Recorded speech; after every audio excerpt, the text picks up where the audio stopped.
Heute erklärt man das Wort Religion als Lebensweise, wo Menschen gewissenhaft heilige Vorschriften beachten. Die wahre Bedeutung ist aber eine ganz andere.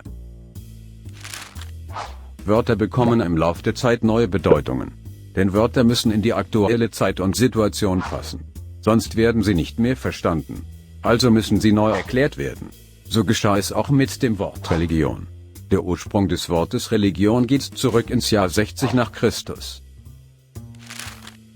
Damals bedeutete Religion, zurückbinden oder zurückfinden zum Ursprung. Aber was bedeutet das? Hört man auf Religionsdenker, dann gibt es eine mögliche Erklärung. Im Lauf der Jahre sind unzählig viele Religionen entstanden und wieder verschwunden. Aber wie soll man das Zurückfinden in die Religion erklären? In welche Religion muss man wieder zurückfinden? Wir versuchen es mit der Erklärung aus diesem Buch. Hier beginnt die Geschichte mit der Schöpfung der Welt, mit Adam und Eva, die bereits eine ewige Ordnung Gottes zu befolgen hatten. Sie wussten bereits, was gut oder schlecht für sie ist. Das war die erste Religion, dessen Namen wir nicht mehr kennen. Gott greift nicht mehr in das weltliche Geschehen ein, beobachtet aber, was die Menschen aus seinen Geboten machen. So folgten weitere Religionen und bei jeder Schöpfungsgeschichte geht es darum, wie man wieder zur vergessenen Abmachung mit Gott zurückfindet. Die Abweichungen brachten den Menschen Unheil.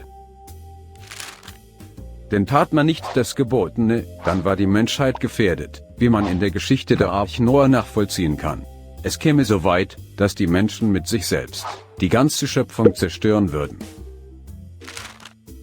Bevor das geschieht, sendet der Schöpfer Gott seinen Sprecher, welcher die Menschen wieder an seine ewige Lehre zurückbindet.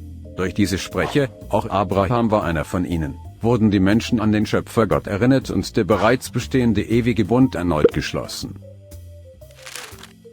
Hunderte Jahre war alles wieder gut. Aber der Mensch ist schwach. Das war der Grund, dass Moses vom Gott Abrahams sprach und die ewige Lehre Gottes erneut in Erinnerung brachte.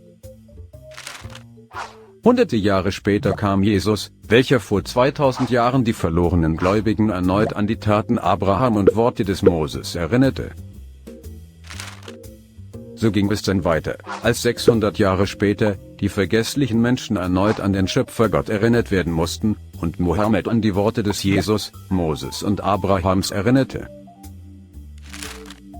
Es ging also nie darum, einen neuen Bund zu schließen, sondern den ewigen Bund, der schon immer als vollkommen galt, wieder in Erinnerung zurückzurufen, zurückzuholen oder zurückzubinden. Das ist die Bedeutung von Religion.